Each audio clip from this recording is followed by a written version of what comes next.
अस्सलामुअलैकुम दोस्तों, चाइना और इंडिया की जंग एक स्टेप आगे चली गई है और फुल स्केल जंग में तब्दील हो रही है। दोस्तों, चाइना ने न सिर्फ लद्दाख में अपने फौजी तैनात कर दिए हैं बल्कि इंडिया की सबसे कमजोर जगह मुर्गी की गर्दन यानी चाइना उस पर पांव रख दिया है। दोस्तों, वीडियो शुरू करने से पहले वीडियो को लाइक करें, चैनल को सब्सक्राइब करने के साथ साथ घंटी के बटन पर भी लाजमी क्लिक कीजिए। यानी चाइना ने नेपाल और भूटान के नजदीक अपने फौजियों को इकट्ठा करना शुरू कर दिया है। यानी ये आप कह सकते हैं कि चाइना इंडिया को चारों तरफ से घेर रहा है और चाइना अब इस जंग को बड़े पैमाने पर शुरू करने के लिए पूरी तरह तैयार है। जहां तक चाइना ने जमीन पर अपनी फौजें उतारी हैं, वहीं चाइना ने चुपके से इसी इलाके में अपनी एयर बेस बना रखी है। दोस्तों, इस इलाके पर अपने जदीद फाइटर जेट उतार दिए हैं। आप जरा नक्शे में देखिए, कुछ हफ्ते पहले इस जगह पर एक आम एयरपोर्ट था, लेकिन चाइना ने रिकॉर्ड टाइम में लद्दाख के नजदीक नगरी पहुंचा एयरपोर्ट बना दी। ये इतनी जबरदस्त जगह है कि जहां से इंडिया सिर्फ 200 किलोमीटर है और एयर बेस पर चाइना के जदीद जेट फाइटर यानी J-21 फाइटर जेट है और यह भी मुकम्मल ऑपरेशन हालत में मौजूद हो चुकी है। इंडिया के मुताबिक चाइना ने इसी एयरबेस पर जदीद एयर डिफेंस सिस्टम LY-80 का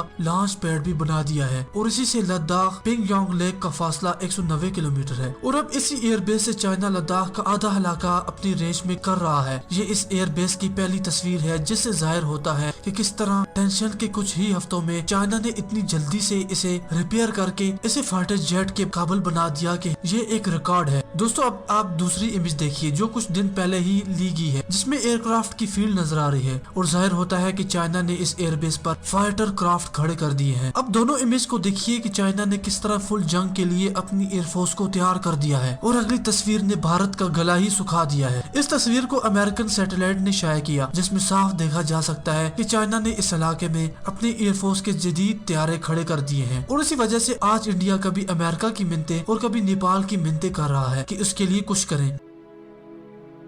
दोस्तों, इसके अलावा चाइना ने दोनों दूसरी जगह पर लॉन्चिंग पैड भी बना रखे हैं और एक तरफ पूरी आर्मी लद्दाख में बैठी है तो दूसरी तरफ तमाम लड़ाका तैयारे तैयार बैठे हैं और समंदर में चाइनी नेवी ने इंडिया को पहले ही से घेर रखा है। ये इंडिया के लिए मरने का मकाम आम पहुंचा है। इंडिया पर ज्यादा मुसीबत उस वक्त टूटी जब चाइना के तैयारों ने LAC पर मुकम्मल पेट्रोलिंग शुरू कर दी। चाइना के J-7 और J-11 तैयारों ने इंडिया में उड़ान बढ़ी है और ये वाज़ेह पैगाम दे रहे हैं कि इंडिया जल्दी से कश्मीर से चला जाए। उसके साथ इंडिया का ये दावा भी है कि चाइना के तैयारे चाइना और भूटान से उड़ान भर रहे हैं। यानी चाइना की एक एयरबेस भूटान में भी है और वहां से भी चाइना इंडिया को घेर रहा है। इंडिया के मुताबिक वो इंडियन हदूद के अंदर नहीं आए, लेकिन इंटरनेशनल मीडिया के मुताबिक चाइना के तैयारे लद्दाख के 70% इलाके में उड़ान भर रहे हैं। हालांकि चाइना की एयरफोर्स ने लद्दाख में अभी तक किसी जगह को टारगेट नहीं किया, लेकिन अगर इंडिया कश्मीर से बाहर न निकला तो हालात फुल स्केल जंग की तरफ जा रहे हैं। जमीन पर चाइना ने टैंक, दूर मार गने, तमाम आर्टिलरी पहुंचा दी है।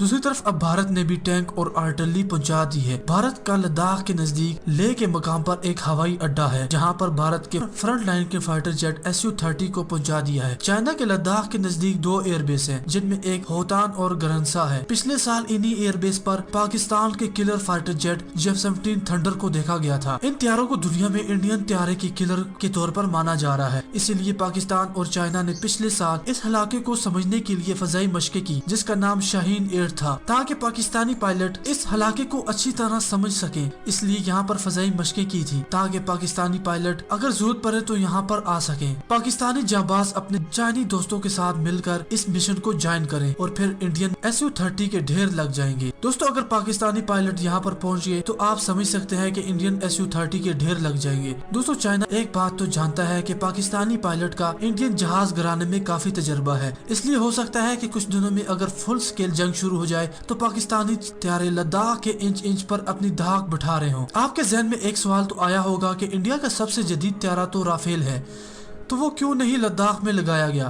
तो दोस्तों, उसका जवाब बड़ा सादा है। वो ये कि फुल स्केल जंग में भारत वो तैयारे पाकिस्तान बॉर्डर पर लगाने जा रहा है, क्योंकि उसका मानना है कि पाकिस्तान एयरफोर्स का मुकाबला वो Su-30 और मिग से तो नहीं कर सकता। ऐसा वो पहले कर चुका है और मुंह की कहा चुका है। अभिनंदन और 2 तैयारे MiG-21 और Su-30 का वो नुकसान कर चुका है, तो पाकिस्तान एयरफोर्स इन सब तैयारों को उड़ा देगी। वैसे भी एक पाकिस्तानी पायलट 5 तैयारों को 1 मिनट में गिरा सकता है। दोस्तों, ये सूरत हाल लद्दाख में बन रही है। एक बात तो आपकी समझ में भी आ रही होगी कि ये मामला कुछ हफ्तों से शुरू नहीं हुआ बल्कि 1 साल पुराना है। तभी से पाकिस्तानी एयरफोर्स के जाबाजों ने इस इलाके इलाके में एक्सरसाइजें की थी। दोस्तों एक बात आप जहन में डाल लें कि किसी भी जंग का सारा दारोमदार दौर जदीद में उसकी एयरफोर्स की कारकर्दगी पर होता है। इंडियन एयरफोर्स की हालत खस्ता है। पिछले 6 सालों में इंडियन एयरफोर्स के तैयारों की तादाद 1900 से कम होकर 1200 के लगभग है, जबकि पाकिस्तान के तैयारों की तादाद भी 1300 है और इसमें बड़ी तादाद तो मिग तैयारों की है जो किसी भी वक्त गिर जाते हैं। इंडियन एयरफोर्स कई सालों से इन तैयारों को रिटायर करने की गवार लगा रही थी, लेकिन कुछ खास असर नहीं पड़ा। इसलिए ये बात तो गौर तलब है कि इंडियन एयरफोर्स तो पाकिस्तान एयरफोर्स के आगे भी नहीं ठहर सकती। तो चाइना जो एक वर्ल्ड पावर है और फिर वो पाकिस्तान के साथ मिल चुका है, तो उन दोनों के सामने वो कैसे ठहर सकेगी। दोस्तों ये एक लम्हा फिक्रिया है। एक तरफ पाकिस्तान कश्मीर, पठानकोट और हैदराबाद के अपने इलाके वापस लेने के लिए तैयार बैठा है और दूसरी तरफ नेपाल इस इंतजार में है कि चाइना इंडिया की जंग शुरू हो और वो अपने इलाके काला पानी, लिपो लेक और हिमाचल प्रदेश वापस ले। और एक तरफ चाइना लद्दाख के 40% हिस्से पर कब्जा कर बैठा है और आगे ही आगे जा रहा है। और एक तरफ चाइना भारत की मुर्गी की गर्दन वाले इलाके पर आ बैठा है, जहाँ से भारत को 2 टुकड़ों में तकसीम किया जा सकता है। भारत की ये सूरत हाल है कि वो बहुत जल्द हथियार डाल दे और भारत को इस हालत तक पहुंचाने के लिए भारत में मोदी को जिम्मेदार माना जा रहा है। दोस्तों ये एनालिसिस था जिसमें हमने किसी एक मुल्क की साइड नहीं ली, बल्कि हकीकत और सच जो था वो आपके सामने पेश कर दिया। दोस्तों वीडियो को लाइक जरूर कीजिएगा और इस चैनल को सब्सक्राइब करने के साथ साथ घंटी के बटन पर भी क्लिक जरूर कीजिएगा। हमें इजाजत दें। खुदा हाफिज।